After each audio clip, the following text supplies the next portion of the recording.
Bonjour à tous et bienvenue à Catch Club. Alors on se retrouve aujourd'hui pour parler d'une triste nouvelle, donc c'est quelque chose qui est arrivé hier soir dans le monde du catch. En gros la nouvelle a commencé à se répandre ce matin aux alentours de 2 h du matin, et donc il s'agit du décès de Silver King. Donc voilà, Silver King, un très grand lutteur mexicain, un très grand luchador, que certains d'entre vous connaissent notamment grâce à son passage à la WCW.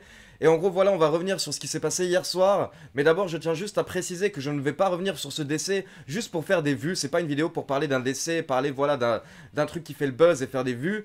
En fait je souhaite juste d'abord un petit peu parler de Silver King pour lui rendre hommage, et ensuite je souhaite vraiment revenir sur ce qui s'est passé hier soir parce que j'ai pu voir la vidéo, et je souhaite parler de certains détails que je trouve un petit peu inacceptables, des choses qui m'ont choqué, en tout cas moi en tant que fan, mais aussi en tant qu'organisateur. Donc voilà, pour ceux qui ne connaissent pas Silver King, c'est un lutteur mexicain, un luchador, qui a débuté sa carrière en 1985, donc là on parle de 34 ans de carrière, et en gros il vient d'une grande famille de catcheurs mexicains, car c'est le fils de Dr Wagner et le frère de Dr Wagner Jr. Et donc à la base, les fans comme moi qui regardaient le catch à la télé en France l'ont connu dans les années 90 à la WCW, car comme vous le savez, il y avait une grosse division de cruiserweight, de poids légers à la WCW, notamment remplie de luchadors mexicains. Et donc on avait les grosses stars comme Rey Mysterio, Psychosis ou encore Juventud Guerrera, et on avait plein d'autres lutteurs mexicains, comme par exemple Villano 4, Villano 5, Super Calo, Damien, ou encore Silver King. D'ailleurs, la plupart de ces lutteurs par la suite étaient ensemble dans la LWO, la Latino World Order.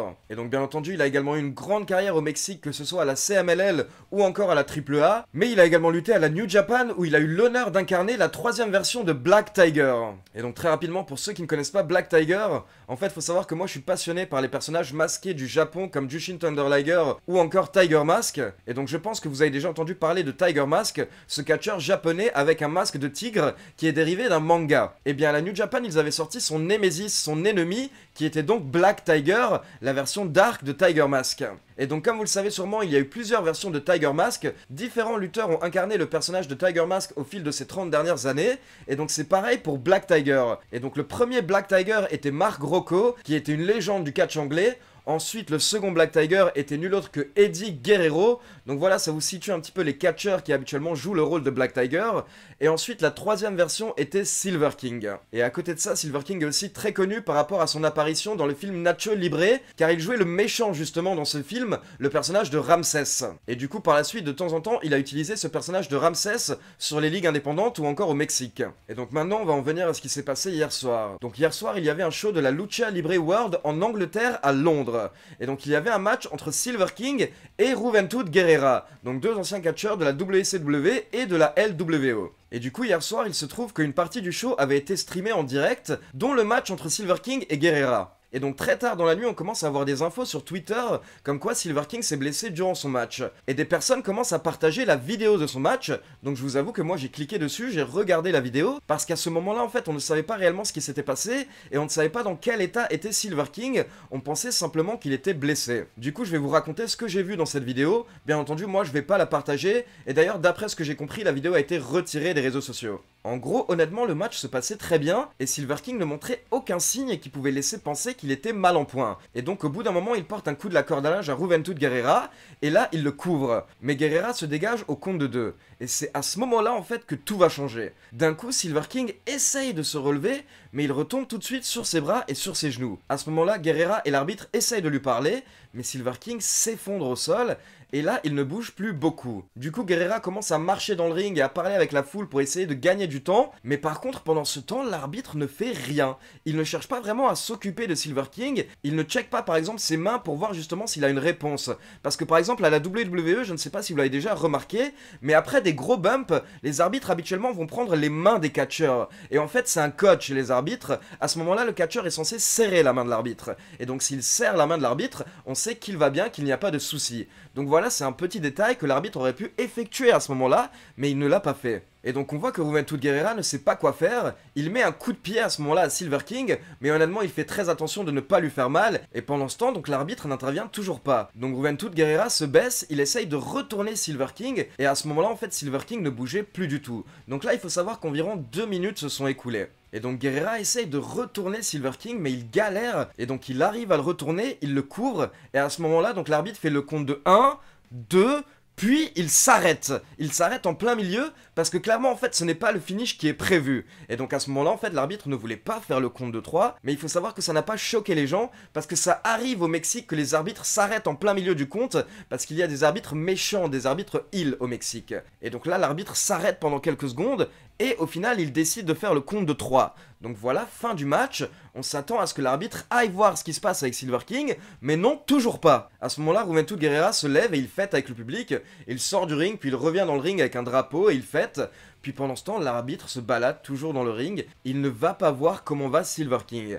Et en fait, moi, la raison pour laquelle j'ai fait cette vidéo, c'est honnêtement pour vous parler de cette situation, parce que ça m'a choqué. Ça m'a choqué, en fait, le temps qu'a mis l'arbitre avant de finalement réagir et se rendre compte qu'il y avait un problème grave avec Silver King dans le ring. Honnêtement, j'ai regardé la vidéo et au bout d'un moment, j'ai chronométré. L'arbitre a mis environ 3 minutes 20 entre le moment où Silver King s'effondre et le moment où il prévient les officiels de venir l'aider. Donc 3 minutes 20, est-ce que vous imaginez quand même ce que c'est? Et en gros, ce qui s'est passé en fait à ce moment-là, d'après les premiers rapports qu'on a pour le moment, c'est que Silver King a fait un infarctus du myocarde. Donc en fait, c'est une attaque cardiaque. Silver King a fait une crise cardiaque pendant son match. Pour info, il avait 51 ans. Donc voilà, c'est tout de même assez jeune pour faire une attaque cardiaque, sachant que comme je vous l'ai dit, il ne montrait aucun signe en fait qui laissait penser qu'il allait mal pendant le match. Et en général, apparemment, Silver King était plutôt en bonne santé ces dernières années, d'après les premiers rapports. Donc voilà, une fois que l'arbitre s'est rendu compte qu'il y avait un problème, il a appelé un officiel. Et honnêtement, je saurais pas vous dire si c'est un médecin ou pas, parce qu'il a pas vraiment l'air de savoir ce qu'il fait. Mais voilà, j'ai pas envie de critiquer la situation honnêtement, parce qu'il faut savoir que vu la sévérité de l'attaque, je ne sais pas si au final 3 minutes ça aurait vraiment changé quelque chose. Mais je souhaitais quand même le souligner. Le temps de réaction de l'arbitre était beaucoup trop lent, et voilà, peut-être que ça n'aurait rien changé sur ce cas, mais c'est pour le futur les gars, c'est pour les prochaines fois où ça risque d'arriver. Parce que malheureusement, ce n'est pas la première fois qu'on assiste à ce genre d'affaires dans un ring. On peut penser par exemple au décès de Misawa à la Pro Wrestling Noah il y a quelques années, ou encore plus récemment au décès de Perro Aguayo Jr. durant un match contre notamment Rey Mysterio, où il se préparait à prendre le 619. Et donc forcément ces situations sont assez rares, donc je pense que les médecins sont pas toujours au taquet parce qu'ils se disent que voilà, il y a très peu de risques qu'un catcheur meure dans le ring. Mais malheureusement, comme on peut s'en rendre compte, ça arrive, et c'est pour ça que normalement il devrait y avoir un médecin